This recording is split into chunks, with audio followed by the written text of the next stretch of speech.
Alright, cerita tentang Mukhris tuan-tuan.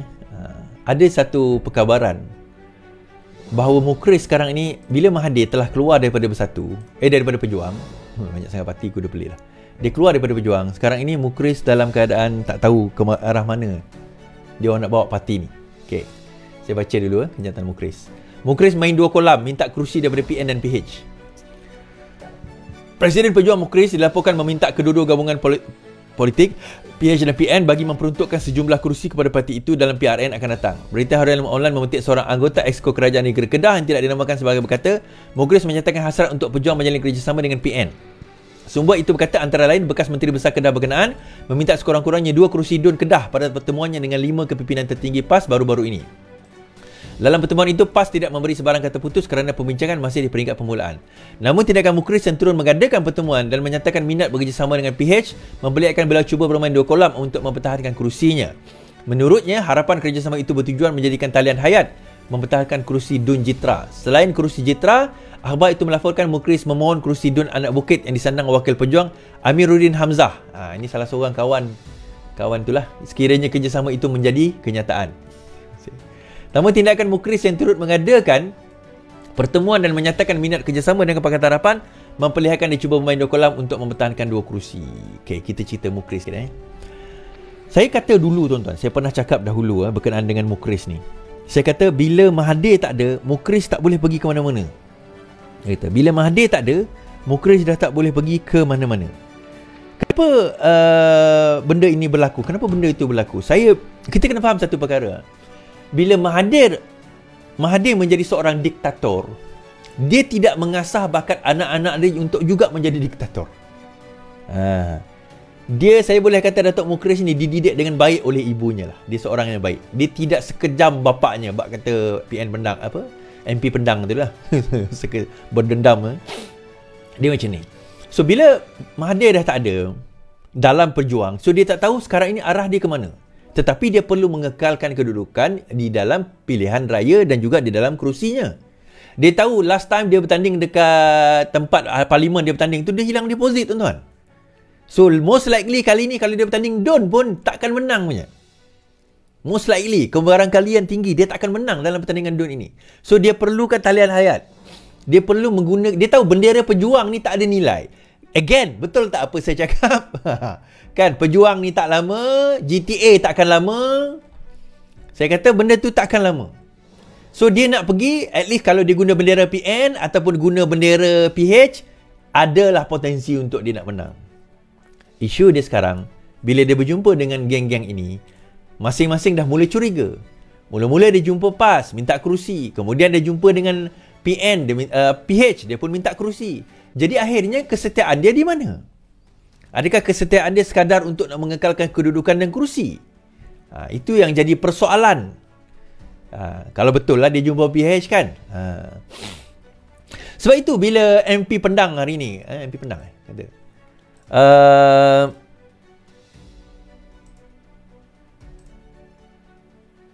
Pendang lah betul lah. Pendang kata bahawa Anwar ni nak balas dendam, dia kata. Anwar ni nak balas dendam. Dia sebenarnya Anwar Ibrahim memang nak balas dendam. Dia lebih teruk daripada Mahathir. Okay, tapi bagi beliau, kita dengar kenyataan beliau. Kalau inilah permulaan Perdana Menteri yang ke-10 ini, the worst Prime Minister in Malaysia. Even Dr. Mahathir yang dikatakan zalim pun tidak setahap ini. Sifat balas dendam yang ada kepada Perdana Menteri 10 ini sangat kuat, sangat kuat dan sangat pendendam.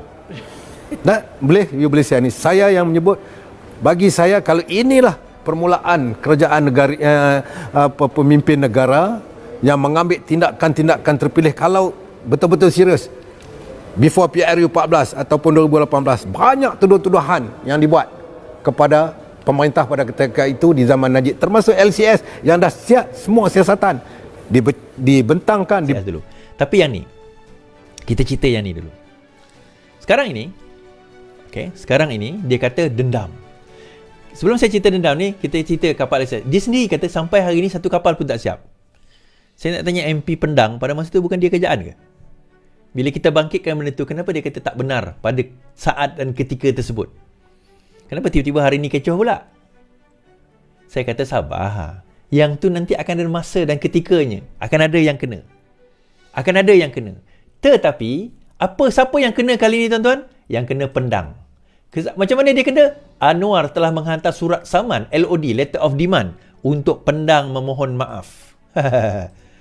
Anwar tuntut ahli parlimen pendang mohon maaf. Kuala Lumpur.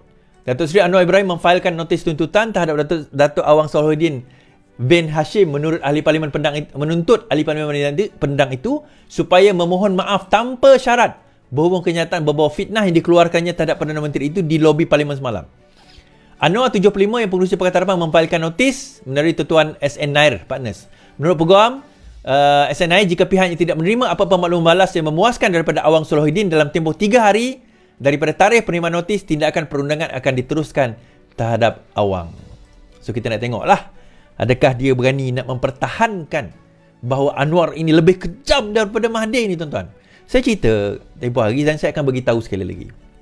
Anwar bila dia masuk ke dalam pejabat, dia buka dokumen-dokumen.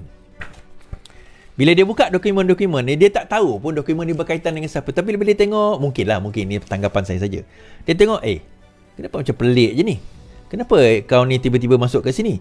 Kenapa orang ni dapat projek dalam jumlah yang agak tinggi? Bermana-mana ni? Kenapa orang ni dapat surat setuju terima tapi keadaan tender belum buka dan sebagainya? Contoh. Jadi bila dia buka benda, dia tengok, Azam Baki, kau nak membuktikan kesetiaan kau kepada kerajaan ini, siasat. So, kerja SPRM adalah dia buka, dia tengok Anwar ni dia teruk umum. Ni ada masalah kat sini. Tugas SPRM dan polis menyiasat secara terperinci. So, bila dia tengok secara terperinci, pop, dia tengok, dia nampak, kenapa tiba-tiba Mamat ni dapat duit masuk daripada sini? Mamat ni pula dapat projek 200 juta. Dapat projek 200 juta, tiba-tiba duit masuk dalam akaun dia. Pelik. Kemudian timbul ada seorang mengemuka, ada dua hujah lah hari ni, dia kata, tengok orang lain, tengok Zahid 47 kes, 80 kes,